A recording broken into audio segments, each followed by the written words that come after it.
जी के बेटा माथे चंदन करतौगे बभाना के बेटा माथे चंदन करतौगे लहंगा उठवा के अभिनंदन करतौगे आगोरी गे लहंगा उठवा के अभिनंदन करतौगे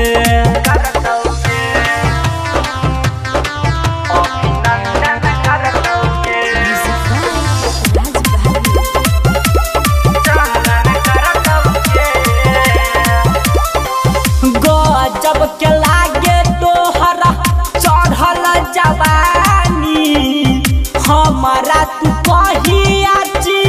खेबही गेरानी हाँ जब के लागे तोहरा चढ़ल जवानी हमारा तू कहिया खेबही गेरानी हमारा तू खेबही गेरानी धई के कमरिया तोरा दंदन करतौगे लहंगा उठवा के अभिनंदन करतौगे आगोरी गे लहंगा उठवा के अभिनंदन करतौगे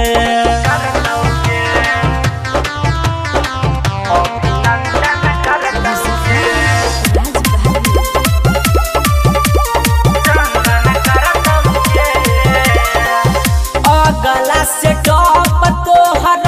पीछा लागो दाम गे हमारो पता न जल्दी लेबे के दाम गे गला से टॉप तोहर पीछा लागो दाम गे हमारो पता न जल्दी लेबे के दाम गे हमारो पता जल्दी लेबे के दाम गे रहमन जी यादव तोरा दंदन करतौगे लहंगा उठवा के अभिनंदन करतौगे